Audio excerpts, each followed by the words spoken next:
Salut Alex, comment tu Salut. vas?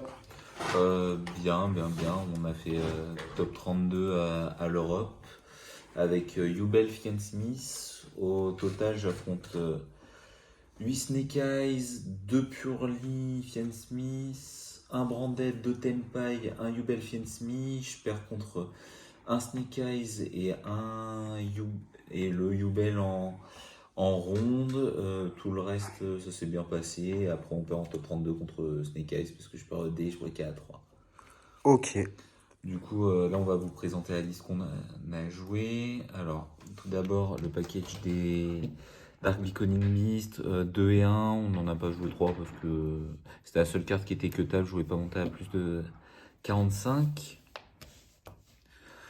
Ensuite, 3 Lotus. Starter et potentiel extender de handboard.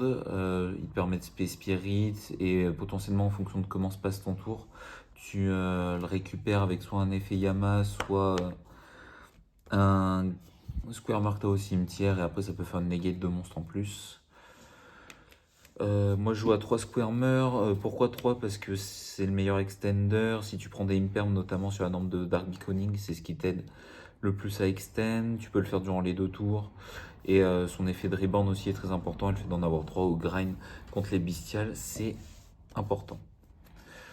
Ensuite, pour les Yubel, je joue 2 Spirits, un Yubel original, un Terror incarné. Terror incarné pour respect avec lui et le terrain. Et 2 Spirits, pas 3, parce qu'on ne veut pas l'avoir tout le temps en main. Et au final, 2 est un bon choix, même si son effet d'entrap est très très fort, notamment contre Tenpai.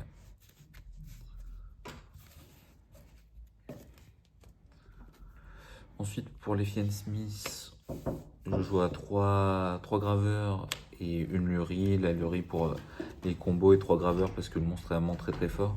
L'avantage de jouer à 3, c'est aussi dans certains setups en fait, quand tu as accès à lui et déjà Tractus, ça te permet d'avoir un monstre en main pour fusionner, faire une Lacrimosa et soit faire un César très tôt, soit potentiellement avoir accès à un peu plus de light au cimetière. Nouvelle engine du coup. Ouais, du coup, depuis que c'est sorti, on le comble avec Yubel. Pourquoi? Parce que t'as un, une one card Fiend Smith en fait, avec les choix qu'on a fait dans l'extra deck, ça permet d'avoir accès à quasiment tous les combos du deck. Et ça combine vachement bien avec le deck. En fait, ça peut faire des X6-6. Ça burn out time, du coup, t'as cette wincon qui est remplie. Enfin, c'est polyvalent et très très fort. Notamment aussi parce qu'on joue un mono Charvara tutorisable sur Yama et du coup le fait de faire des X6 notamment avec Charvara ça combine vachement bien pour faire César. Hop, c'est tout pour les monstres. Pour les magies on joue à 3 terrains et une Terra. Terrain vraiment très très fort. Dommage qu'on n'ait pas de moyen de la tuto directement dans le deck. Chaque fois que je l'ai eu, quasiment, c'était win parce que ça fait à la fois extender, ça peut me permettre d'avoir Spirit, fantôme directement sur le terrain, ça fait un peu tout. C'est vraiment très très fort. Avec la Terra en plus en ultimate, on l'a plus souvent en main. Hop. Ensuite, 3 opening gate pour aller chercher les Dark Beaconing Beast et extend. Ce qui est très fort, c'est notamment l'effet de défausser un pour reborn. Ça peut permettre de reborn n'importe quel Yubel ou monstre de l'archétype. Ensuite, d'autres actus. Alors, le choix d'en jouer 2 plutôt qu'un, c'est notamment pour le grind game. Si t'en as 2, ça te permet de faire quand même effet Fiend Smith en main et du coup de le mettre au cimetière. Et l'autre avantage, c'est que pour l'effet de fusion, vu que les Lacrimosa se remélangent à chaque fois à l'extra deck, en fait, ça te permet d'avoir un accès à Lacrimosa sans passer par Sequencia et du coup de jouer mieux autour d'Imperm sur la Link, en sachant que c'est un des spots les plus impactants sur le deck, l'Imperm sur Sequencia. Ensuite, un mono one for one pour les extend. Et pour les 2 dernières magies, j'ai décidé de jouer les 2 magies Yubel. Parchemin et une mono douleur. Le raisonnement derrière, c'est que parchemin peut récupérer douleur si elle est bannie. Et ça permet de faire anti-backrow, potentiellement contre tout ce qui est runique, labyrinthe. Et donc ça, c'est vraiment pas mal. Et aussi, il m'a servi d'extender dans des loops, vu que tu peux reborn un Yubel pour un compteur. Si tu as accès aux deux magies, bah, en fait, tu peux avoir accès à Varoudras beaucoup plus facilement et accepter plus d'entrap. En piège, je joue une chambre abominable des désenchaînés. Ça a été longtemps un débat de la jouer main deck parce que moi j'aimais pas du tout parce que je l'avais trop souvent en main. Et au final, on m'a bien convaincu de la jouer main deck. Et j'ai bien fait parce qu'en fait, ça transforme tes handboard, ça te permet de. Notamment parce que je joue à Palooza dans Extra, de mettre le rage au cimetière et tu le reborn avec ça. C'est vraiment très fort. Même si j'ai eu 3 fois en main. Enfin, pour les free spots, j'ai décidé de jouer 3 H, 3 Nib, 3 Droll et 3 Imperm pour les Entrap. Je suis pas méga fan de jouer beaucoup d'entrap dans le format, mais étant donné la présence de poupées truquées en tant que deck FTK et potentiellement d'autres FTK Whitewoods un peu bizarres, j'ai décidé de jouer une grosse line-up d'entrap. Droll est le choix le plus discutable de la liste parce qu'au final, contre Snake Eyes, elle est assez peu impactante. S'ils ont Snake Eyes H déjà en main, ils peuvent quand même construire un board malgré le Droll. Mais contre tous les autres decks, que ce soit Yubel ou Fiend Smith variante, si jamais ils ne le respectent pas et que je l'ai en main, bah, ça permet d'avoir des free wins. Et contre Puppet aussi, c'est une bonne carte. Voilà. Et enfin, en 2 derniers free spots de TTT, la carte m'a fait beaucoup gagner. Dès que je l'ai vu en gopher, je me prends une entrap TTT, je regarde sa main, je sais quoi contrer à quel moment, donc c'est free win. Surtout vu les boards qu'on peut mettre avec le deck, donc très très bonne carte. Un peu moins utile en Go 2 au final parce que l'avoir elle seule a rarement suffi, mais sinon très très bonne carte. Ensuite pour extra deck, j'ai décidé de jouer une Apollousa. Pour les handboards, ça permet d'avoir des negates de monstres. Et aussi dans l'optique en fait de se dire, si je prends aucune entrap et que je vois mon adversaire réfléchir, il peut avoir ni Bimperm et sortir la Apollousato en plus du fantôme ou sortir 2 fantômes, ça te permet en fait de jouer autour et du coup d'éviter de te prendre le combo un peu dévastateur du Bimperm. Ensuite, je joue un Yama pour les combos et un Rage pour les Unchained. Yama, il est vachement bien parce qu'il te fait à la fois tuto Charvara pour faire des extends. Il reborn du Sim ou de la main en se bannissant si une carte est détruite. Et en plus, ce qui est bien, c'est du coup avec la Trap Unchained, en fonction de la situation, je peux le reborn, récupérer Charvara et repartir au prochain tour si j'ai pas eu besoin de rage. Ensuite, je joue une SP qui come up souvent sur le rage ou qui peut servir en go second. C'est à peu près les rares fois où tu la sors. Elle sort rarement dans d'autres scénarios, mais chaque fois qu'elle sort, elle est vachement impactante. Pour l'Engine Fiend Smith, donc on joue la lune du paradis fermé, un Séquentia, un Requiem. Pour les liens, bon, rien de spécial à dire, ratio classique, pas besoin de plus, pas besoin de moins, ils se recyclent tous dans l'extra, donc c'est très très fort. Et enfin en dernier lien, je joue un mono Almirage. C'est l'un des spots les plus controversés de l'extra parce que Almirage sert pas à grand chose en lui-même. Il peut extend sur certaines mains où on se prend Imperm dès la norme. Dans certains setups, mais rarement. Et en Go 2, il peut servir à faire SP, mais seule fois que j'ai voulu le faire, j'ai pris la piège azurenée dessus. Du coup, sur la SP, du coup, ça servait pas à grand chose. Je pense que a posteriori, jouer une meute cracker à la place du Almirage est potentiellement mieux. Ou après, à voir s'il y a d'autres lignes qui viennent. Au final, le Almirage m'a assez peu servi du tournoi. Ensuite, en X6, on joue un Varoudras, un César. César arrive assez peu souvent au final en fonction de la line-up. Je préfère mettre en blind, notamment Rage, mais là où il est très fort, c'est notamment contre Tempai. Parce que dès qu'on est contre Tempai, Rage en fait il va servir à très peu de choses à cause du terrain. Et tu mets lui, ça négate les spé. Et du coup, en général, tu le bloques assez facilement. Et Varudra, très force une Omni. Pas grand chose à dire dessus. Ensuite, je joue 2 fantômes. 1, c'est pas assez. 3, c'est compréhensible. Mais 2, c'est le mieux. T'as rarement besoin du troisième, hormis situation très extrême. Et tu peux le shuffle back avec le terrain. Ou l'autre option, c'est aussi pour ça qu'on joue Mature Chronicle. C'est qu'en général, tu le bannes sur un réaliteur. Et tu le récupères sur la Mature Chronicle. Donc en fait, t'as très très rarement besoin du troisième. Ensuite, en package fusion, je joue un Lacrimosa, un Arialiter et la Necrokeep. Lacrimosa, très important pour le burnout time, et du coup, comme j'ai expliqué pour les line-up avec Tractus, ça te permet d'avoir une fusion, un extend potentiellement pour jouer sous Imperm, sous la Imperm qui a pris la Séquentia. Arialiter, il est vachement bien parce que du coup, il remplace Béatrice. Et en plus de ça, c'est un extend niveau 6 qui peut se reborn du sim. Donc ça permet de la remplacer. Et il a 2100 de patates. C'est bien, ça fait des bodies un peu pour le deck quand on a très très peu. La Necrokeep, elle est c'est un spot un peu bizarre, mais au final, elle est obligatoire pour faire le one card combo.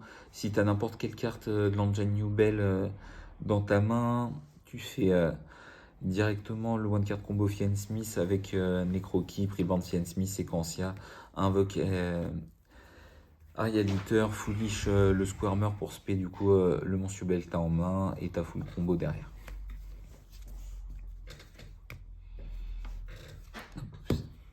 Ensuite pour le side, j'ai décidé de jouer une Diesirae. La Diesirae, je la rentrais du coup tout le temps à la place du One Mirage en Go First. La carte est très très forte, notamment pour le deck qui souffre beaucoup des gros board breakers, et du coup l'avoir en plus de la piège Unchained, en fait, ça te permet de dodge un Dark Ruler ou une grosse droplet qui n'a pas cause de piège. Donc c'est vachement bien, et mine de rien, c'est une bonne solution contre tout ce qui est back row deck, runique, labyrinthe. C'est aussi pour ça qu'on la joue, pour respecter ces match-ups qui sont un peu plus tendus à gagner pour le deck, et là-dessus, elle fait pas mal le taf. Notamment parce que j'en ai affronté 0. Pas mal de chance chez le jeune homme. Ensuite, en scène, je joue 3 Mutual Miss. C'est la décision de dernière minute. Je les jouais pas. Mais je les ai pas touchés du tournoi. Du coup, je sais toujours pas si c'est vraiment un si bon spot que ça. Sur la théorie, la carte est vraiment très forte parce en fait, elle se subtilise à elle-même, vu qu'elle est censée te faire au moins draw 1 sur une norme. Mais dans la pratique, les seules fois où je l'ai eu, c'était en 6ème carte, du coup ça m'est jamais arrivé. Mais contre Yubel et Snake Eyes, c'est des très bonnes cartes. En fait, elles vont te permettre de draw tes cartes de go second dans la théorie. Donc je pense que je continuerai à tester à jouer de la carte, mais malgré son impact décevant sur le tournoi.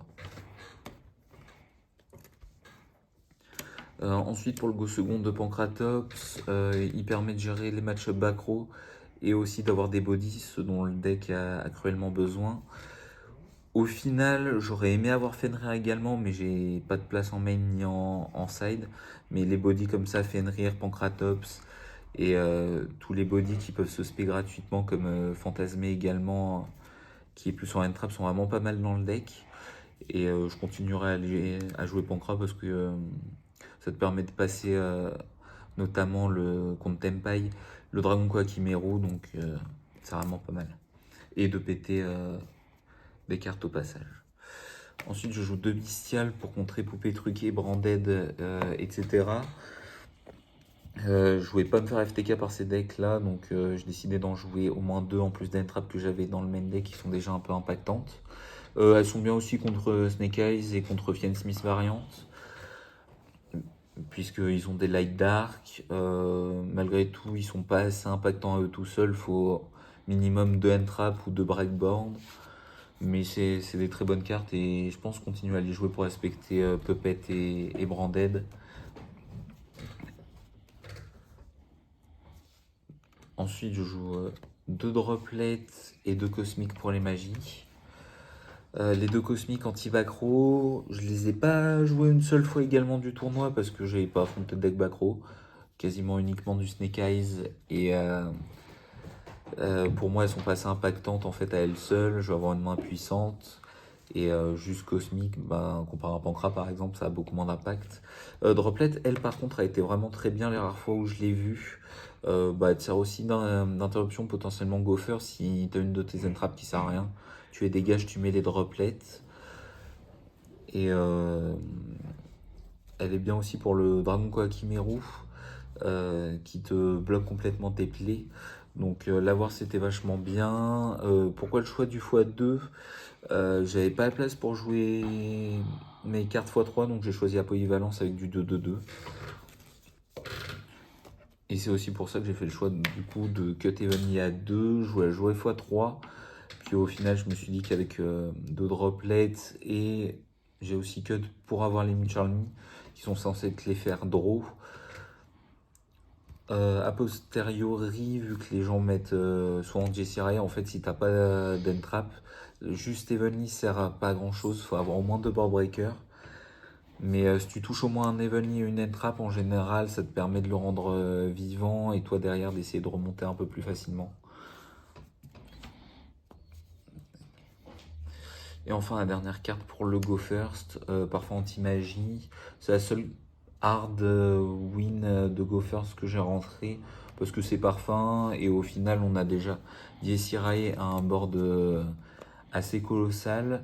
Donc, je voyais pas trop intérêt de mettre d'autres grosses wincons. J'ai beaucoup hésité avec verrouillage de deck qui est très très fort contre la méta, que ce soit contre Fiend Smith variante, Snake Eyes, Tempai, Yubel.